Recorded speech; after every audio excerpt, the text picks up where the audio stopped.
Hello there. So today is time for another story time. And this story will be specific to Rigello Gnome in the UK domain. But before I start telling the story, I would just like to say I've had a few people ask me why I am a storyteller, why I like to talk about fictional stories. Now, I have actually just checking this is recording. Yes. I have actually discussed this before. And so, what I'd like to say is the reason why I'm a storyteller, the reason why I tell fictional stories is because of what is coming down the line. Now, there are several timelines, but in the most prominent timelines, there is something coming down the line for the village town criers in the village, the individuals who stand on podiums and deliver speeches to the fairies. There is something potentially coming down the line for those individuals who speak within a service to others' vibration. So I feel that there may be individuals speaking on the podiums, fairies speaking on these podiums, and not realizing what is potentially coming down the line. Now, it's not just about what's coming down the line. There are breadcrumbs being left for what is coming down the line. So every time a fairy stands on the podium and delivers their speech, that is a breadcrumb, or if you will, a piece of paper. These are pieces of paper being left for what is coming down the line. For me personally, seeing what is coming down the line and knowing what is coming down the line, not getting on a podium for glorious perspective, not getting on a podium isn't an option. So the best breadcrumbs to leave, or the best pieces of paper to leave, are pieces of paper from a fictional book. So this is something that can't necessarily be seen at this point because the overlords are targeting well-known characters who are out within, if you will, the mainstream aspect of the village and within the Politico magazine of the village and others that are talking about something that would be in the Politico magazine. Those that are independent fairies who perhaps have followings would be a lesser target, a lesser thorn in the side for the overlords. But it depends how things go as to where, how, and when they will implement this agenda. So one needs to be savvy, if you will, as best as possible with the breadcrumbs or pieces of paper one leaves. So this is why I'm a storyteller. This is why I like to tell fictional stories.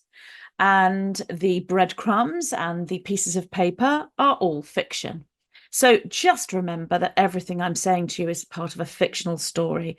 So I'm going to start telling the story about Rigello Gnome. I do realize that there are many fairies that reside within the US domain and in other domains that may not be familiar with the UK domain story that's hitting the if you will, headlines amongst all of the town criers in the village in the UK domain. Individuals in other areas may not have seen this play out, so would be a little bit lost about the story. It's significant because the overlords have a very similar playbook. And what they are doing with Rigello is the same thing that they have done and are doing with Stormfire. Only with Stormfire, it's a much bigger situation. With Rigello, it's much smaller. And if you watched my previous story about Rigello Gnome, then you will know that I said that there would be hijacks from the overlords towards Rigello, especially in the days leading up to the competition, which takes place on the day that fireworks are being displayed in the US domain, and the energetic of that within the hearts of aware and awake individuals is freedom. So there is a parallel coming across that pond directly from US domain to UK domain. So let's get into the story. So the latest situation to occur is one of the town criers that delivers mainstream information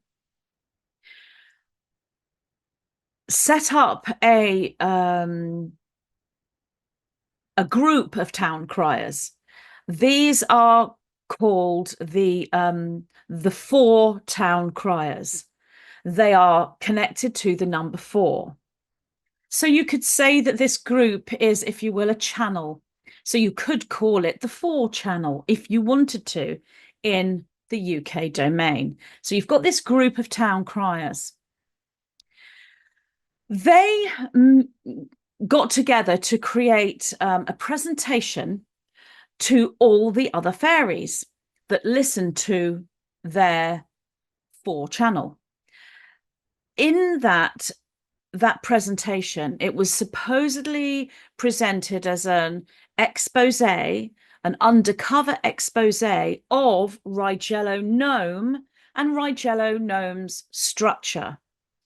There was an individual within that expose that was a so-called member of Rigello's team, not a high-up member or anyone within the inner circle, but someone on the fringes, just literally handing out the parchment paper to the fairies to tell them to tick the box for Rigello on the day of the competition. But this individual, this particular gnome, was very naughty, and he said some very naughty and very horrible things. He was a naughty, bad gnome. So this situation obviously came back on Rigello, because within the mainstream town crier community and all the mainstream overlords and fairies that get up on podiums were saying to Rigello, that's a naughty, naughty fairy, a naughty gnome who said very, very bad, very, very naughty things. Do you endorse those naughty things that he said? Do you agree with those naughty things he said? And Rigello is having to say, look, I don't know this naughty gnome, this naughty elf. I don't know who this naughty fairy is. And no, I absolutely do not endorse what this naughty, naughty fairy has said. So the next thing that they discover is that this naughty fairy, this naughty, naughty gnome, was in fact an actor. And this gnome actor advertised on his own website that he does, he can do voiceovers. So this particular naughty, naughty gnome was talking in a very similar accent to the gnomes that live in the UK Londonian domain. So, you know, very much like this, mate. Let's go down the pub on a Saturday night and have a beer. And no offense to my beloved Cockney fairies out there. I grew up in the Londonian domain myself and have many, many friends with that accent, and I personally love it. But it was very over the top, very, very, very over the top, and some naughty things were being said. So the reason why I'm telling you this is on this gnome's website, he speaks completely normally, advertising his job, and one of his specialities being that he's able to talk like a Londonian fairy. And it just so happened that this individual was handing out parchment paper for the Rigello structure regarding the competition, and just so happened to be the one gnome that they chose out of hundreds that was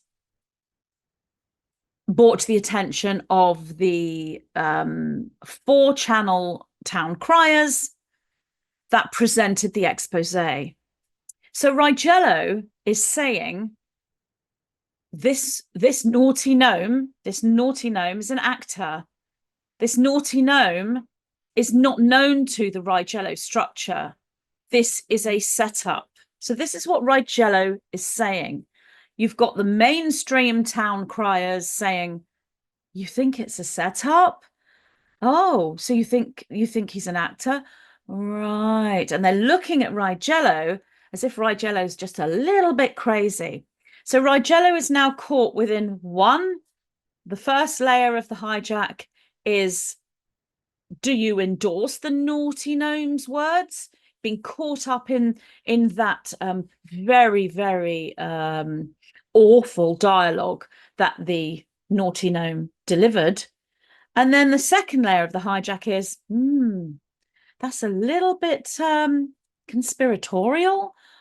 Why would you think that? Why would you think that you were set up? Strange. And they even went as far as to say, this is very much a Stormfire-ism, or it's very Stormfireonian. So they were using Stormfire, basically saying Rigello's giving a Stormfireism, because that's what Stormfire does. So Stormfire's caught up in all of these, from an outsider's point of view, very conspiratorial, thinks this is happening and that's happening, and oh dear, Stormfire's a little bit crazy, and oh goodness me, Rigello's looks like Rigello's the same. So that's the playbook that's being presented. It's the same playbook. So I wanted to respond to some of the questions I've had from individuals from fairies within the UK domain. Basically, is it true? Is the naughty fairy an actor? Did the 4-channel town criers know about it? Was this a hijack? Okay, so let's look at those questions. So first of all, when I first watched the presentation within the village, within the fictional village, from the town criers, from the 4 town criers, as soon as I saw the naughty gnome, before he even opened his mouth, I knew. Because on the one hand, there is an ability to see the energetics. So you see when someone is themselves, and you can see created auric frequencies, created individual matrices around an individual when they're creating a character. I grew up in the theatre myself. My father was an opera singer and actor. My mother was a ballet dancer. I grew up around the theatre. I went into acting myself. I started acting classes at the age of 9. I had my first lead role on stage in amateur children's student theatre, and I went on to do this right up until my early 30s, was I think even later for my last amateur role. I've done a couple of professional things as well, so I can recognize an actor without even being psychic. You don't need to put a psychic clairvoyant spin on it. I can recognize that because I've grown up with that, been surrounded by actors my whole life, and they have a certain energy, a certain way about them. Now, if I were a director, if I were directing a show and the naughty gnome was the actor, when he came on stage, because it was very much theatre and stage, I've done very little television, I've done a little bit, mostly stage, right through my whole life, so live performance. If this gnome came on stage and I was the director and started acting the way he did in this 4 town crier gnome production, I would have said, whoa, stop, you're over the top, you need to bring it down. If you want to be believable to your audience, you need to be natural. This particular naughty gnome was way over the top. I mean, it was like a caricature. So, I mean, this is available in the novel, in the little tubes that are yours. If you look for the tubes that are yours inside the village, you'll find them on the grass. This is your tube, and that's another tube that's yours. If you go there and you look for the 4-channel town criers in the UK domain, you will find this, and you'll be able to see the Norty Gnome yourself and hear what he's saying, which is really, really naughty, really naughty. And so naughty that that in itself is over the top, because a genuine naughty person, even they wouldn't say exactly what was being said by the over-the-top naughty person. So over-the-top acting, not bad. You know, this isn't a bad actor, as in they're terrible. This individual's got some talent as an actor, is what I'm saying. And if I was a director, I would say, great, your accent's not bad accent. And you are believable, but you need to tone it down a little bit. Too over the top to be believable. So I knew straight away from simply an acting perspective, adding in the clairvoyance, the looking at the matrix, I knew before he even opened his mouth, yep, I would have called him, this particular gnome, a plant rather than an actor, but obviously that's what he was. And, he stayed in that over the top character the whole way through. My questioning within myself when I did the last story about Rigello, I knew that this was going to happen in some form, and I thought, will Rigello see through it? And my feeling was that he wouldn't at first when a hijack came, and it might take him a while, but eventually he would.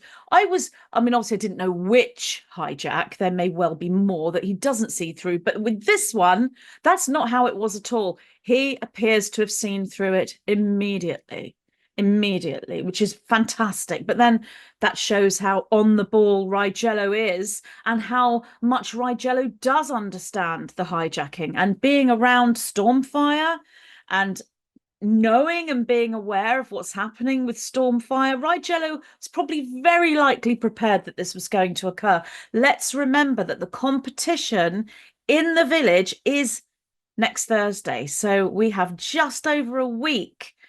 And so the fact that they have even done this also shows that, yes, Rigello is a thorn in their side. Rigello is a threat, not necessarily in and of himself as an individual gnome. It is the gathering of the people, the Fae, the gathering of the Fae. That's inevitable. It's going to happen. It doesn't matter what they do. And there's always a backfire. And the backfire this time is the eyes have been opened. So many people are aware. They've watched this presentation and they've seen for themselves. Of course, this person is an over-the-top actor. Yes, there may be some that are not sure. And obviously we have some mainstream fairies that are mainstream town crier fairies that are saying things like, "Ooh, really? You think that's an actor? Why would they do that then?" But you only have to find the individual's website. You can see for yourself that this is an actor individual. So, yes, I was asked questions. Is the individual an actor? The answer to that is yes. That was the other question. Did the structure, the 4-channel town criers, did that structure A, engineer this, and B, know about it? That's a complicated one. The engineering comes from the overlords, which are a structure outside of the 4-channel town criers. Within all of their town crier ancient media systems, let's say, there will be some individuals that are within that structure, the state that is deep within the village. So within the 4-channel structure of those town criers, there will be some town criers that knew about this and were in cahoots with the whole organization of it. And there will obviously also be some town criers that do not know anything about it and believe this to be a genuine expose, undercover expose, as a presentation within the fictional village. So that if there's any kind of legality flying around towards the four channel town criers, the ones that step forward will be the ones that didn't know about it, and they will be represented. So there's layers. So the answer to, did the four channel town criers engineer this? Well, no, it's engineered by the overlord structure that owns the four channel. So it's no, because it comes from behind them, but within the structure of the four channel town criers, there are some that are part of that. So in that respect, yes, but truly it's from a much larger organization. And it's a joined up organization. So you have four channel presenting the expose, and then you have all the other town crier systems all then coming in. It's like, if you've ever seen wild cats hunt prey, they don't just hunt on their own. One will come in and target the prey. And domestic cats, if you've got, say, 5 or 6 cats in a household and they're after a mouse, you'll see them do the same thing. One will find the prey and sort of align with it or catch it, or be in line to target that prey. And then when it comes to actually pouncing on the prey, in come all the other big cats or domestic cats, and together they act as a team. You can't do it on your own.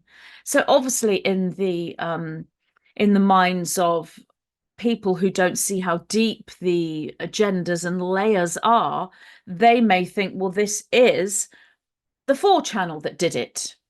Or they may go a bit deeper and think this is the UK town crier system, the media system that did it. Then there are others, obviously, that know that it's an even larger system. It's the same system that's doing this to Rigello that are doing this to Stormfires. The exact same structure. And across the world in multiple different domains, across the village in multiple different domains. So did they know about it was the other question. Some did, that were part of the sort of structure behind, and absolutely some did not. The other question that I didn't get asked this, but I was thinking this myself, is how deep was the actor in this? And what I'm feeling is, because obviously one of the questions being asked by the mainstream town criers is, did he do this on his own bat? You know, was he is he just somebody who wanted to, if you will, set up or stitch up Rigello Gnome? No, absolutely not. He was hired to do a job. He was told what the job would be. He was not given the full picture. He was given somewhat of the picture. He didn't realize it would be quite as much as it is. But he doesn't really care, because he is a gnome that's a naughty gnome, and as long as he, had some payment for his job, he's not really got particularly high morals. But is he part of the overlord structure? No, not in that way, but there's part of him in his personality, so therefore he's easily manipulated by that structure. So yes, he partly knew, but he's kind of the pawn in the game, if you will. So it's just a short story, really. This is huge in the UK domain. It is dominating every single town crier's narrative. So when the town crier rings the bell, either visually or through reading, like in magazines, let's say, that's dominating many of those headlines, to the point where the top banana in the UK domain currently, Mr. Swishy, made a comment, not necessarily about this particular situation, but he made a comment about how naughty gnomes have spoken to him before. and how upsetting it is. And so all of that is absolutely correct and right. There are real, genuine naughty gnomes out there that are saying very, very bad things. And that is dreadful. But they're aiming to, the overlords are aiming to target the innocent gnomes and elves that don't have this naughtiness within them. They don't look at other elves and gnomes and have these terrible negative feelings towards them because of what they look like or where they come from. That is not happening with these innocent gnomes. But because that is such a huge contentious issue across the entire village, it's being used. It's being used in the UK domain right now with Rigello, and they're trying to target Rigello with that label. They've done the same to Stormfire. It's the same thing. And it doesn't matter whether it's to do with race or gender or sexuality or anything that's different from the perceived norm. It doesn't matter what it is. The labels are taken and utilized. However, Rigello, looking at him energetically, none of this has gone into him to the point where it's hurting him enough to make changes in his personality, to make him have sleepless nights. It's bouncing off him. I mean, it's the first real full-on hijack. He's had other minor ones and so close to the competition, but he is standing strong. He is standing strong in his own focus. It has not touched his auric field. And from what I am seeing energetically, the majority of the supporters, true supporters, are fully seeing this picture for what it is. It's not about delving deep here. It's clear as day when you have an actor that's over the top. I mean, if you're watching a show, if you're sat in the audience and you're watching a show and there are several actors that are very believable and on comes a very over the top actor, and I saw this all the time doing drama productions in the amateur theatre, where individuals have a job, and often the reason why they're doing amateur plays is because they love to act, but they haven't necessarily got that much skill. And I'm really not being horrible here, but they don't have the natural skill, the natural talent of perhaps an actor you'll see professionally.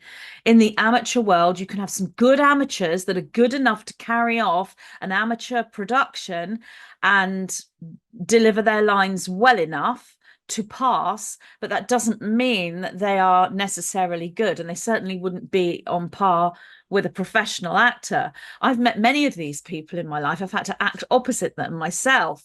And, you know, when I was younger and when I was training, I'd be placed to act opposite someone so, I won't say bad, but so over the top that in order for me to be believable when I present my line, I'd have to listen to what the actor was saying, how they're portraying their line, and I'd have to say it in my own mind in the right way that it should be said for me to then create a response emotionally that's believable, because it's impossible to be believable when you are reacting to the way something is said when it's over the top.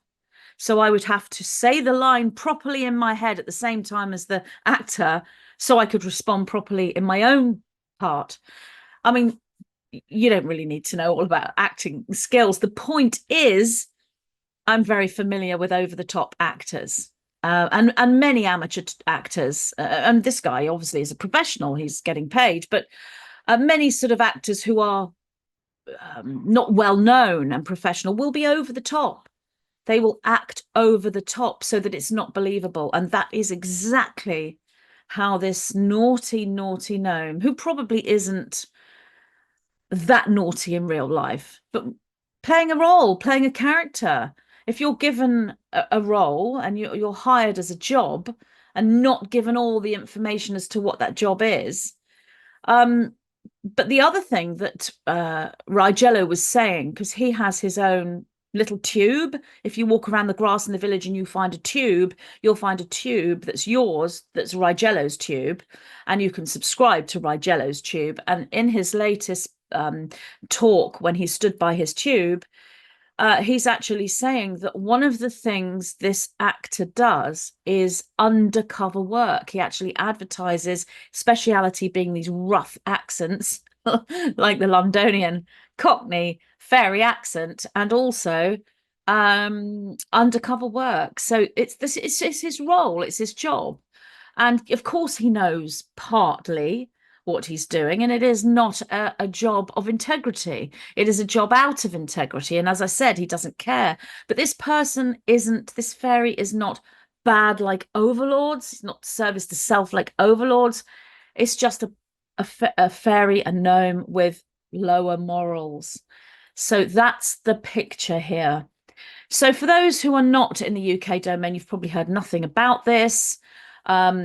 I am delivering this information because obviously, you know, Gloria Love lives in the UK domain. Gloria Love will be going off to the polls.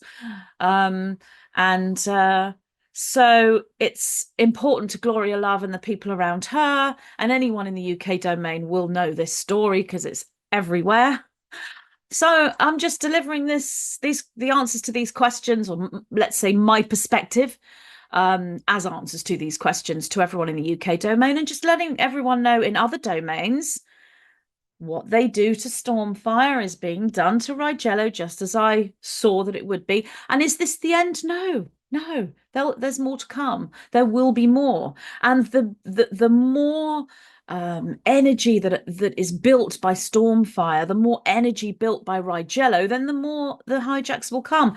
But the backfire is awakening with every hijack. More and more people are being woken up by this. Every step they take to prevent the Great Awakening is adding more Great Awakening, as I've said so many times before. So thank you so much for listening to Storytime today about Rigello. I hope you found that a nice little story for you to listen to while you're having your cup of tea in the afternoon, if you're in the UK domain anyway. Okay, thank you so much for listening, and I will see you again soon. Bye. I am just so happy to be able to announce to you that my new book is available. The Diamond Codex and the Quartz Key, accessing the accelerated Stargate system through crystalline transformation of the genetic code. What does it mean to transmute one's DNA from carbon-based to crystalline within the context of spiritual enlightenment and physiological evolution? Practical templates for photonic light gene expression, alchemical unification, and light body activation are provided within this channeled transmission, delivering this codex at a time within humanity's awakening and expansion when synchronicity is abundant. The mysteries of the accelerated Stargate system as an intelligent living infinity structure call the starseeds of Earth to remember why they are incarnated here and what they came here to do. The downloads, epiphanies, and realizations that will organically come to each starseed as they immerse themselves within this sacred text are catalysts for those memories.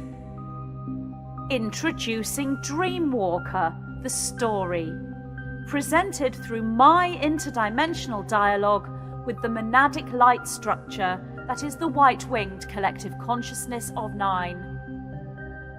This book has been such an absolute delight and joy to transcribe from the 9, and I truly hope you enjoy reading it. Available in paperback, hardcover, and Kindle.